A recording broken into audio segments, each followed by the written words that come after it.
Good morning, brush monkeys. Today we're doing a bonus video. As you recall, a couple weeks ago I did the Paint-A-Palooza in Kansas City at the Tabletop Games, and it was a lot of fun.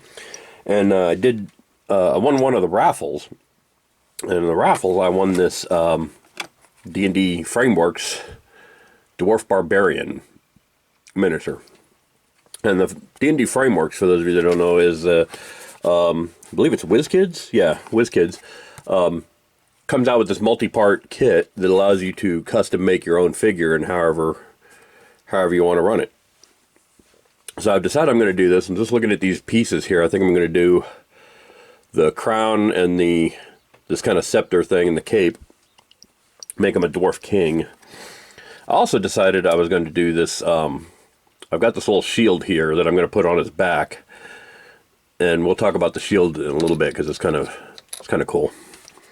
But for right now, I wanted to do an unboxing and build and paint video of this guy. So let's get into it. See what's in the box.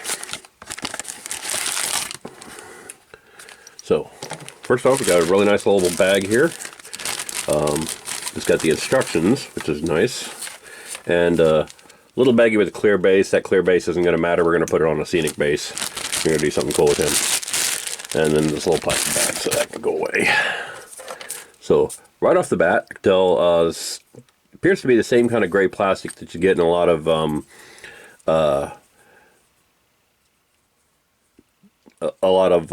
miniatures nowadays. This is that same hard styrene plastic. The detail looks really crisp on these. There's a couple little extra tidbits. He's got a little mutton hank here and a little water bottle. He's got a backpack, a couple of axes, the body, the cape. I guess that's a little scenic part of the base you could put him on. I'm going to put him on his own scenic base, so I'm not going to bother with that. Yeah, I like how that's looking. So I'm going to go ahead and pause here and cut our guy out. Take a look at the instructions here. Oh yeah, instructions are pretty clear and straightforward. That's nice. This is kind of similar to what we're building, this guy right here. So, yeah, that's how we're going to do it. I'm going to go ahead and pause here and get started on that, and we'll come back and take a look at him. See you in a bit. Bye. Alright, we're back. That was a pretty quick little build, actually. The extra parts are all cut off and put in their little bits box, so that's good to go. I always like having extra bits because it not only makes the figure you're working on customizable, it makes other figures down the line customizable. Like, you never know when you're going to be able to use those axes on something else, or the water bottle, or even the ham shank on something else, to make it just a little bit more yours. A prime example of that is this shield I was talking about. As you can see, it's already got a decal on it. This is an old Citadel shield. The little pearl piece here is covering up the boss hole. It's on the old Citadel miniatures. When a character had a shield, he had like this big lump on the back of his hand that the shield stuck onto, and then that became the shield boss. And this was an old Arcane Armorial transfer. Doesn't matter that it's on there. Doesn't matter that it's painted. It'll get primed with the rest of it. But I like the fact that it's a nice big shield that covers up most of his back. It's a nice big Viking style shield for a little barbarian chieftain. I thought that giant mace looked like a scepter of office, and I put him on a customized base made out of green stuff, or milliput. I forget what they used for that, but it's got green stuff world texture roller of cobblestones on it. And yeah, I think he's going to look really spiff once he's painted up. But the shield boss thing there, that little pearl piece, reminded me I wanted to bring this up. This is a piece that I discovered. Somebody on TikTok, I think, pointed it out. And it's a Recollections bling sticker. It's 30 inches, or 76.2 centimeters. And all it is just all these little half pearls of different sizes stuck on a strip that is all coiled up in this box. It's got all these different sizes here, and this is great for things like lava bases or swamp bases if you want to do like a bubble on it. And I mocked up a little swamp base to show you how it could be used.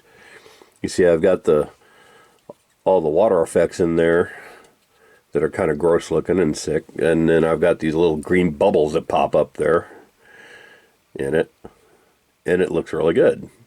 This is just, these things are just plastic. They're kind of shiny right now, but once you prime them, they can be painted just like anything else, and I think they look really good on there. In this case, I used it as a boss for that shield to cover up that big ass hole in the middle of his back. And yeah, I think the size of the shield fits the size of the mini really well, because Vikings usually had fairly big shields. So I really like how that turned out. I'm going to go prime them, and then we'll come back and paint the guy. Alright, see you soon. Bye. Alright, we're back, and we've got our little dwarf hero king all primered up and ready to go. I've got an interesting color scheme playing out for him. He's going to have kind of tan skin. I'm going to do his armor in all gold, but it's going to be like Vallejo model chrome with speed paint over the top of it. The feathers are going to be white. His little scepter there is going to be gold and wood and leather. And I think he's going to look really cool. I got to think of something cool to do for his shield. I think it's probably going to be some heraldry involved in that. But yeah, I think he's going to look really good. So let's go ahead and pause here and get started on him. All right, see you in a bit. All right, we made some progress on our guy here. We got the skin done, got the fur on his back done. So he's looking pretty good. Next up, we're going to do the armor. And the armor, I've got a really cool way of doing this that I like to get really shiny armor out of. What I use is Vallejo Model Air Chrome Metallic. Looks really nice. And then I go over that with Iandin Yellow, or since I'm almost out of the Iandin Yellow, I'm going to use some of this Zealot Yellow speed paint. And that's going to make for a really bright, vibrant gold. I think it's going to look really fantastic over a lot of that armor. Yeah, and then we'll come back and take a look at it. All right, see you soon. Bye. Alright, so now we've got the chrome done on his armor, and you can see how bright and shiny that is. Next up, we'll do the Iandin Yellow, and you'll get to see how that turns into a really nice, bright, vibrant gold. I think it's going to look really fantastic. Alright, see you in a bit. Alright, so now we've got our Iandin Yellow on there, and you can see that makes for a really bright, vibrant gold. Really shiny. I love how that looks. It looks really good for King's armor like we got here. I also went ahead and based his leathers with Wraithbone. So I'm going to do his pants in neutral gray, just because you can see a little bit there of them. And then I'm going to do all the leathers in AP hardened leather. Let's give a nice, that kind of reddish brown leather that'll match the cloak. And I think that's going to look really good. And yeah, so yeah, we're making pretty good progress on this guy, and he looks really good so far. I really like how he's turning out. I think between the darker skin tone and the neutral gray on his pants, that's going to help that armor really pop and look really good. So I'm going to go do that, and then we'll come back and see how he looks. See you soon. Bye. Alright, we finished his leathers and his pants. You can see he's got it gray. Not a whole lot showing there, so there's not a whole lot of detail, but I did get the boots, his little sandals done.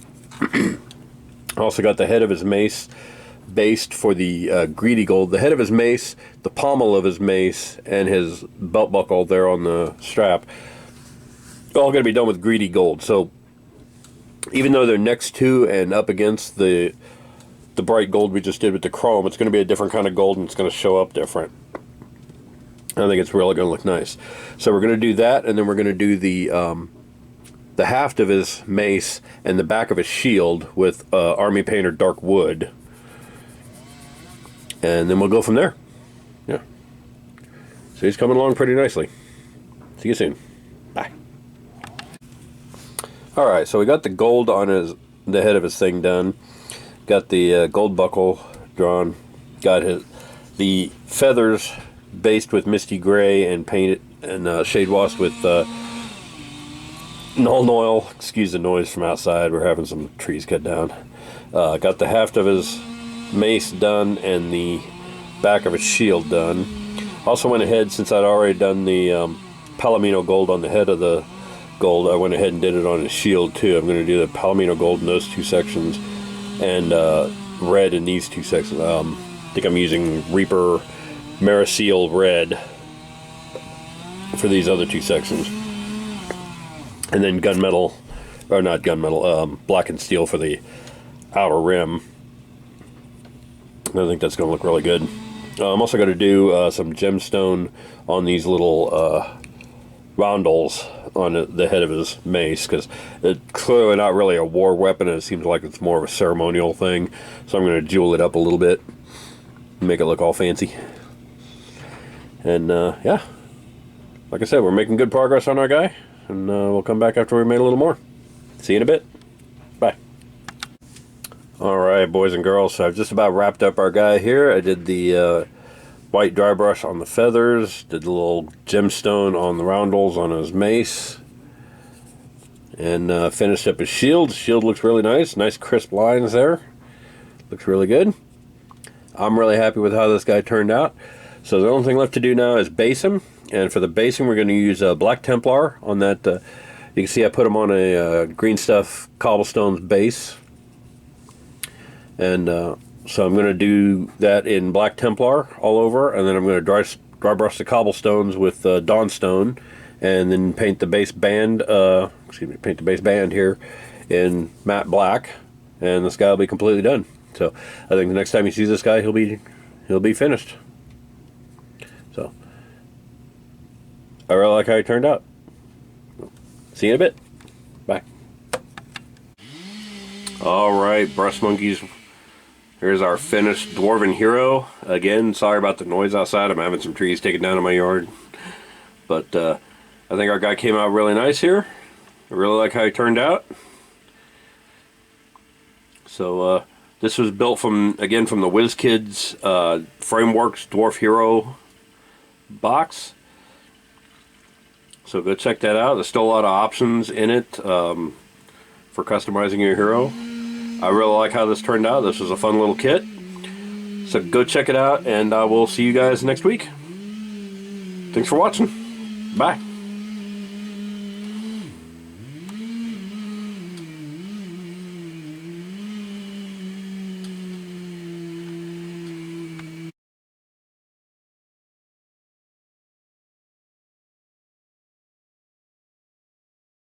Hey Breast Monkeys, Tom from Flying Monkey Studios here. If you like what you see, click like down below. If you want to be notified when new videos come out, go ahead and click subscribe. It's like over here somewhere, right there.